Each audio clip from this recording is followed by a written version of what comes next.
Eh bien, salut à vous mes nakamas, c'est Gensai. Et aujourd'hui, on se retrouve pour un top 5. Un top 5 un peu différent du dernier que j'ai fait. Ce ne sera pas du moins bon au meilleur. Ce seront 5 propositions, 5 présentations de jeux différents.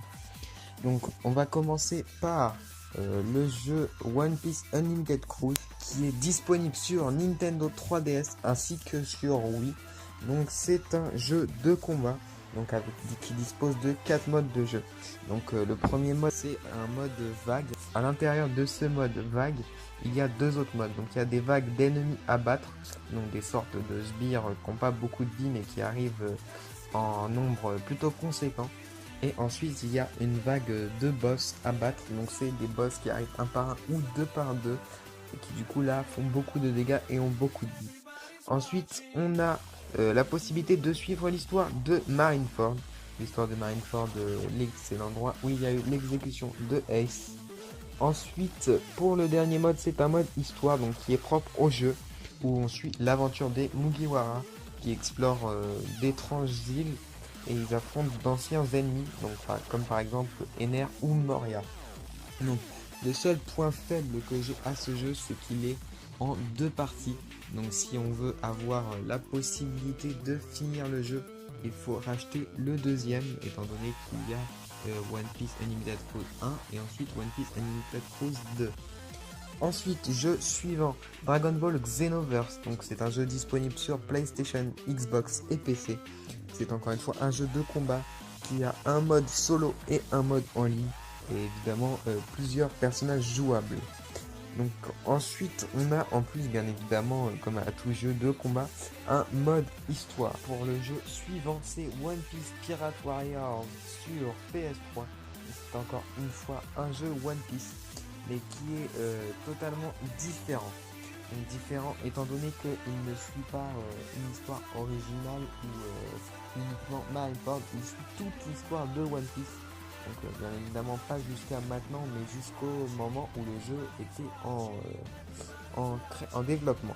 Ensuite l'avant-dernier jeu, donc c'est pas un jeu, c'est plutôt un groupe de jeux donc, qui est disponible sur Xbox, PC et PlayStation. Donc c'est les Naruto Ninja Ultimate. Donc moi je vais principalement vous parler de Naruto Ninja Ultimate Storm 4 étant donné que c'est le seul que j'ai eu la possibilité de tester. Donc ça suit l'histoire de la guerre Shinobi. Donc on va suivre, on n'aura pas uniquement des combats que avec Naruto. Donc il y aura plusieurs personnages jouables durant ce mode histoire. Ensuite bien évidemment on a un mode en ligne et un mode jouable solo. Et il y a un nombre plutôt conséquent de personnages jouables. Avec aussi une sorte de mode collection où on va pouvoir débloquer des costumes pour nos personnages. Et ensuite pour le dernier jeu, c'est le jeu G-Stars Victory. Donc je vais directement vous citer son plus gros défaut. Donc son plus gros défaut c'est qu'il est disponible uniquement au Japon sur PS3 et PS Vita. Donc normalement sur PS Vita il est téléchargeable de façon, je ne crois pas qu'il soit téléchargeable de façon légale. Donc c'est encore une fois un jeu de combat, mais ce n'est pas un jeu de combat comme les autres qui est centré sur un seul univers. Il est concentré sur l'univers de plusieurs mangas.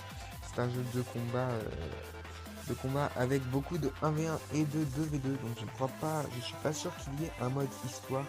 Mais l'avantage c'est qu'il y a des personnages jouables de plein de mangas différents et pas uniquement de Dragon Ball comme dans Dragon Ball Xenoverse ou de One Piece dans One Piece Pirate Warrior. Donc voilà, donc c'est tout pour cette vidéo et pour les jeux que j'avais à vous présenter.